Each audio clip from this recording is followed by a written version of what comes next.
Meteorologist Danny Beckstrom from our New York station WABC. And Danny, you're tracking multiple severe weather threats tonight. Yeah, we'll start with that ongoing severe threat in the south tonight with 3 reported tornadoes, 1 confirmed in El Campo, Texas, and multiple warnings issued. Damaging wind and hail also a threat as the line moves east through Arkansas and Louisiana tonight. Where in the west, our next major winter storm aiming an atmospheric river in Northern California. But it's not just heavy rain and snow, dangerous waves up and down the west coast and high avalanche danger from Washington to Utah. That heavy snow combined with wind gusts to 70 miles per hour will create treacherous travel in the higher elevations where feet of snow will fall. As for the rain, an additional 4 to 8 inches forecast along the Oregon and California coast. That could cause flooding. This is a really active pattern that'll continue through Sunday. All right, we will brace for more. Danny Beckstrom, thank you. Next tonight, a chaotic scene at Phoenix Sky Harbor Airport. 3 people shot, 1 person stabbed during a family gathering at a restaurant within the airport terminal, but outside the security checkpoint. Multiple people taken into custody. Here's ABC's Zorin Shah. Christmas chaos at Phoenix's Sky Harbor Airport Wednesday night as police respond to an incident that left 3 people shot and another person stabbed. It happened right before 10 p.m. at the Terminal 4 food court, just yards from where passengers enter the security checkpoint. That's when authorities say a family fight escalated and shots were fired. Tonight, police say 3 men are in stable condition and a 4th victim, a woman sustaining life-threatening injuries. All 5 individuals that are involved in this incident are all known to each other. No community members or visitors were injured outside of this group individual. This incident has been resolved. It was resolved very quickly. There's nobody outstanding. Bystanders, meanwhile, making the best of a bad situation. People were outside for 30, 45 minutes until they said it was all clear to come back in. And some passengers were stuck outside, but it did not lead to any major delays or cancellations. A frightening scene. Zorin Shah, thanks so much. Overseas tonight, and a Russian anti-aircraft system now suspected of causing the deadly Christmas Day plane crash in Kazakhstan. And this new video of the plane flying erratically seconds before descending and then bursting into flames. 38 people killed, but dozens surviving the disaster. ABC's Inez de la Catera with late details just coming in. Tonight, mounting questions for the Kremlin about what may have caused the Christmas Day crash of Azerbaijan Airlines Flight 8243. The commercial jet taking off on Wednesday morning from Baku, the Azerbaijani capital, en route to Grozny, capital of Russia's Chechnya Republic. New video showing the plane flying erratically, rapidly losing and regaining altitude. The plane's wing visibly damaged before crashing near Aktau, a city in Kazakhstan across the Caspian Sea. Of the 67 people from 4 different countries on board, 38, including both pilots, were killed. Miraculously, 29 survived, some pulled from the wreckage, others appearing to walk away unharmed. Local officials initially suggested the crash was caused by a bird strike, but a U.S. official casting doubt on that narrative, telling ABC News there are early indications that the plane may have been hit by a Russian anti-aircraft system, prompting comparisons to the 2014 downing of Malaysia Airlines flight MH17, which an investigation later determined was shot down by Russian forces in Ukraine. The Kremlin saying this morning it would be wrong to speculate before the investigation is complete. There are lots of indicators to point towards a shoot down of that aircraft. I spoke with Andrew Nicholson, who runs Osprey, a company that advises carriers flying in the region. He pointed to images of the plane's wreckage that appear to show what he says is damage consistent with surface-to-air fire. There are no scuffs or bumps or dents that would also indicate, aircraft or birds hitting the aircraft fuselage, and also the direction of the shrapnel, which looks like it's coming from below and towards the front. And with the plane's black boxes have been recovered. An investigation is now underway. Meanwhile, Israel's flagship carrier El Al, one of the few international airlines still flying to Russia, has suspended its flights from Tel Aviv to Moscow, citing developments in Russian airspace. And still so many questions about this crash. Inez, thank you. Turning now to politics, and President-elect Trump threatening to expand U.S. territory, suggesting in a series of Christmas Day social media posts that the U.S. could take control of Canada, Greenland, and the Panama Canal. Tonight, what's behind the threat and how some of our allies are responding? Here's ABC's White House correspondent, Mary Alice Parks. Tonight, the president of Panama, Jose Raul Molino, calling President-elect Donald Trump's claims that Chinese soldiers are running the Panama Canal nonsense. Trump Wednesday writing on social media, quote, "Merry Christmas to all, including the wonderful soldiers of China who are lovingly but illegally operating the Panama Canal." No existe un solo soldado chino en el canal.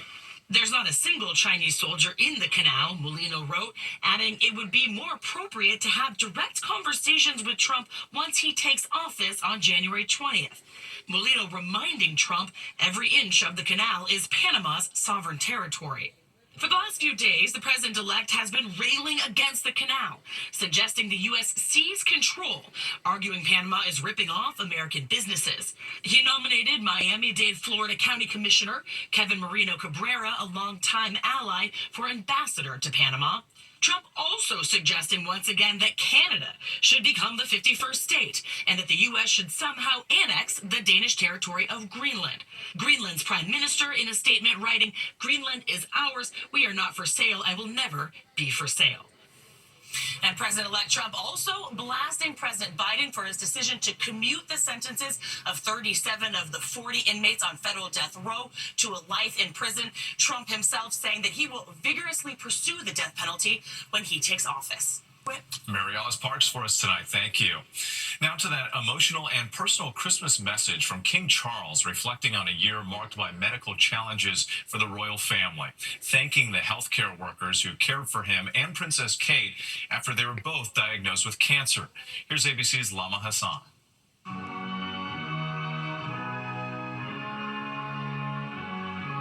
The King's Christmas Day address. I wish you and all those you love a most joyful and peaceful Christmas. Reflecting on a difficult year for the royals, with both the King and Princess Kate diagnosed with cancer.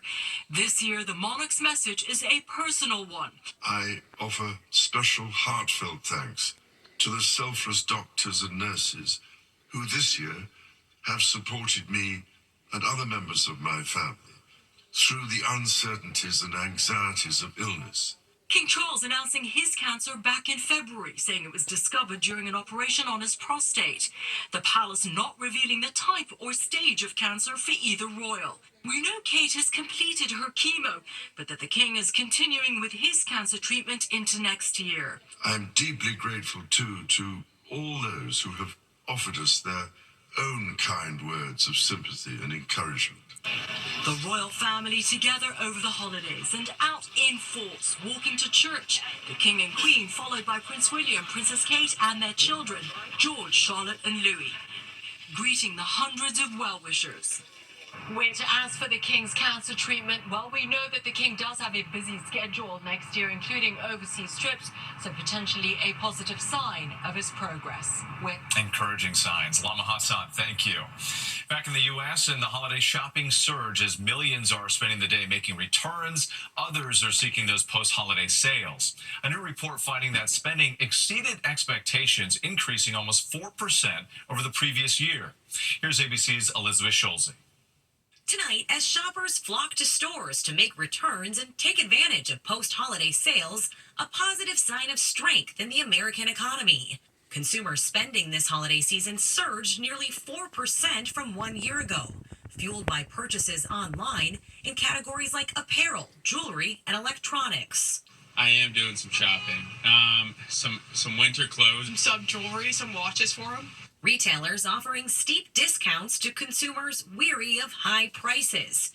Those deals helped entice last-minute shoppers, with spending from December 20th through 24th accounting for 10% of all holiday retail sales. I just tried to capitalize as much as I could on the holiday deals. With consumers powering the U.S. economy, the Federal Reserve now in less of a hurry to lower interest rates to stimulate spending.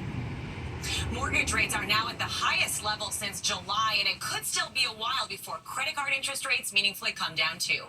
Something to watch closely. Elizabeth Schulze, thank you. Here in New York City, about the spread of the bird flu, an Oregon pet food company, Northwest Naturals, recalling one batch of its 2-pound feline turkey recipe. Health officials say a house cat died after eating the raw food, which they say contained the bird flu virus. The product is distributed in a dozen states and Canada. More information on our ABC News website.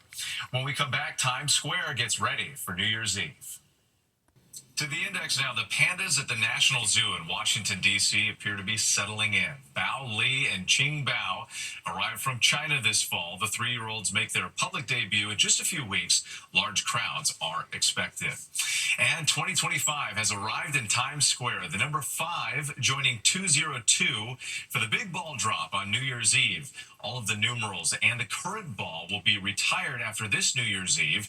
They will go on display in Times Square in the new year. When we come back, a preview of tonight's Robin Roberts special, The Year, and the breakout stars of 2024. Finally tonight, what a year. 2024 will be remembered for a lot of things, especially the breakout stars that left their mark. Here's ABC's Deborah Roberts. For Glenn Powell, 2024 was the perfect storm. Part rom-com, Anyone But. You. Part true story about a hitman. This is serious. Well, undercover hitman. And, of course, part thriller sequel, Twisters. It's a movie that I loved as a kid. I rewatched that movie until the VHS broke. Our next guest was born in New Zealand, raised in Japan, and is getting rave reviews for her performance in Shogun. Please welcome Anna Sawai. I would advise against speaking out of turn. Owen, you will please address me as Mariko-sama. Not only did her breathtaking portrayal earn Anna a lead actress Emmy win, but the series also walked away with outstanding drama. Shogun. And lead actor for Hiroyuki Sanada. We can create a better future together. Thank you so much. And a new to-the-scene country artist, Shibuzi, sampling and revamping a decades-old rap.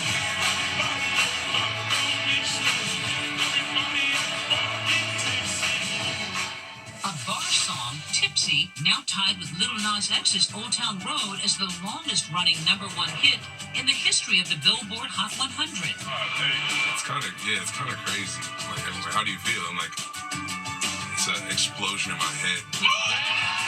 As Shibuzi celebrated his Best New Artist Grammy nomination, Teddy, simultaneous celebrations were happening for Teddy Swims. I called my dad, and of course, man, my dad cried, made me cry, and first thing he said was, hot dog, son.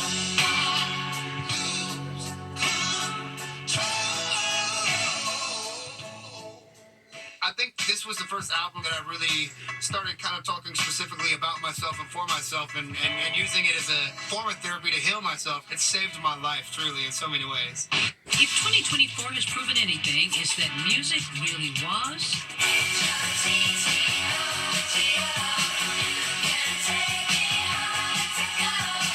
Chappell Roan is redefining what it means to be a pop star with her album, The Rise and Fall of a Midwest Princess. It's all about the girls. It's about Chappell, it's about Sabrina. I mean, it's amazing. These girls are killing it.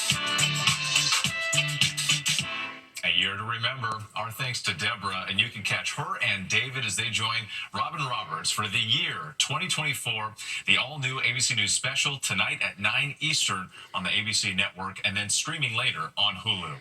Thanks so much for watching tonight. I'm Whit Johnson. Hope to see you right back here tomorrow night. Good night.